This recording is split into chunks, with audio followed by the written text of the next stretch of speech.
the evening of November 4th, I guess it was Tuesday, I had come home from court after serving the Crown with a notice, kind of an unorthodox notice in their view. Anyway, I came home and about 7:30, 8 o'clock at night, I got a knock on the door, opened the door, thinking it was a friend, and it was about 4 police officers. And they forced their way into the house without a warrant, put me in handcuffs, and took me on down to, I guess it would be 222 Main Street, that police station down there. Anyway, they put me in a cell, and the next morning they had what appeared to be two mental health workers, or they presented themselves as mental health workers, and they started to question about my sanity after putting this notice through to the Crown. After I wouldn't cooperate with them and told them I didn't consent to being questioned by mental health workers, they put me back into my cell and gave me a couple hours and brought me back again, now with different players, but still claiming that they were mental health workers. They then asked me where I got the knowledge to put a notice together like that to the Crown, and I just still wouldn't cooperate. They then asked me, if I was paying anybody for this information and who, in fact, was the leader of the group that I was involved with, and what the nature of this group was. And again, same response. I wasn't going to cooperate with them. I wanted to go back to my cell, and I wanted to know what I was charged with, and so on and so forth. So, and one of the gentlemen who I suspected was an undercover police officer mentioned Rob Bernard's name, asked me if I knew who I was working with. And I just said to him, if you're telling me his name, you probably know more about it than I do. You guys are the ones with all the intelligence and detectives. You tell me who he is. So then he asked me if I had paid Rob Bernard any monies, and if Rob was at all representing me as an attorney, and I said no, that's not the case. And then they said that basically they knew I was lying. They knew that I knew Rob Bernard and his group, and that I was a close connection to them. And I said, well, where's your proof of that claim? Anyway, that went on back and forth for a while, and they finally said, listen, you've got some charges here, and we're gonna, they're gonna be, it's gonna turn out to be bad for you if you don't work with us. We can make it easier or harder, and we can make the whole thing go away depending on my level of cooperation. And I asked them exactly what that entailed, and they said they wanted an affidavit saying that I had taken money from Rob Bernard to handle my cases. I said I wouldn't do that because it wasn't true, and even if it were true, I wouldn't do it. And then they said that they could make all the charges go away if they just simply let me get a hold of Bernard and take it to a deal and give him some money to represent me. They said they could make all the charges that were in front of me go away. I said I didn't want the charges in front of me to go away. I want them to stand. I want to face them. So they got frustrated and went ahead and told me that I couldn't get out of jail until I got bail. I went before this JP. The JP said $1,000 to get me out, so it just cost me $1,000 to get out of being arrested for no crime. So I've got a claim against the Crown, in my opinion, if I decide to go through with that. But they helped me immediately, for sure. So they asked you specifically to go undercover and try to give me money? Yeah. Hey, do you know the names of these cops? Can you give me that? No, they didn't even have any name tags on. I was very, very closely looking for names, and I even asked for some business cards. They said that they couldn't give me any information in this venue. So they knew what they were doing was wrong. And again, most of the time I would imagine a mental health worker has nothing to hide and would give you his business card, or at least wear a name tag, while he's in the courtrooms and in the gulags downstairs.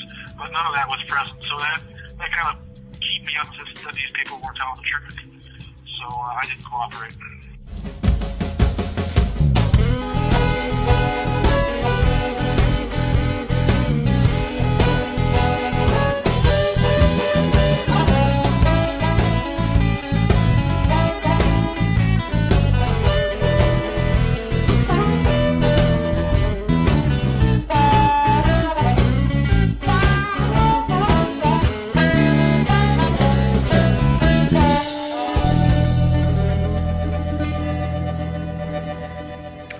Oh, it's on. Professional Standards, Cadet Morning. Hello. Did you just say Cadet Morning? I said good morning. Oh, I was wondering what you had said. Good morning to you as well, although technically we're in the afternoon now. Okay, can I help you, sir? Yeah, I'm wondering if I could speak to someone concerning the actions of some investigators who are trying to entice someone to commit perjury in order to they're obstructing justice and asking a guy to sign an affidavit concerning something that's not true, and it's quite spooky what they're doing. So I'm wondering who I speak with. Oh, okay, well, I can have a sergeant call you back on your complaint. I have to take some information from you, and then we can have someone call you and they can investigate your complaint. What's your name, please, sir? Rob. Yep. And my number is 604. Rob, your last name, please? My family name. My family name is Menard, Menard. Menard. And what's your date of birth, please? Oh, I don't know that offhand. I wasn't counting at the time, but I'm pretty sure if I recall correctly, if you guys were to punch in the number, apparently my beautiful face comes up. But I don't claim that as my birthday because, like I said, I wasn't counting then. And your address, sir? Oh, I don't have one of those. What's a good number to get back to you? What are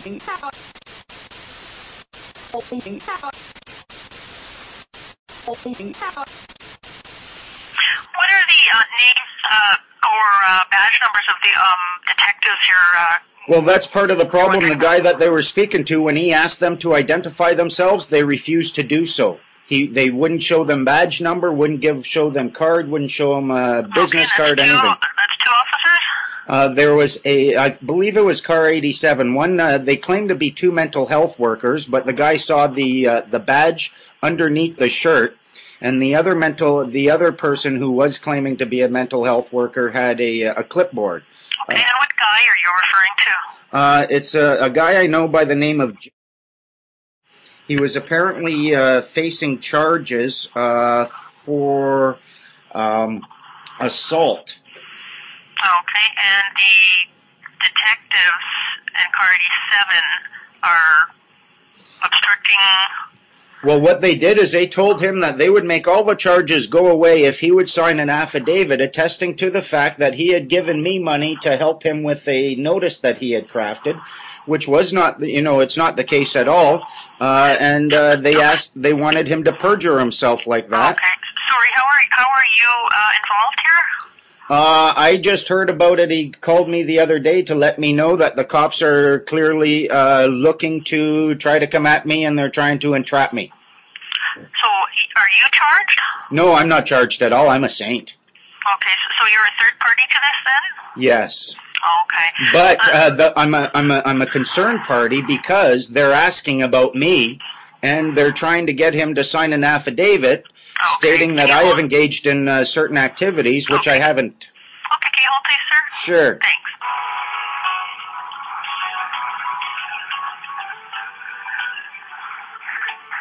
I'm on a boat right now.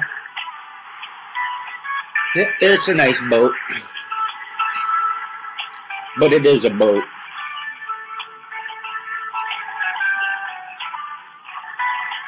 I'll have to edit all this part out later.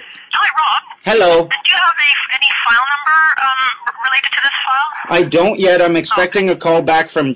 I left a message for him. He's going to give me a call back when he's got more of his paperwork. But when you look at the whole thing, I mean, the charges are really foundless to begin with, and they have nothing to do with me. So for them to say, listen, we'll make these assault charges go away, which has nothing to do with me whatsoever. Okay, you can explain the details to the sergeant when they call, and I'll have them call you back at the number you've provided me. Any idea when that will be? Possibly today, tomorrow, I'm not too sure.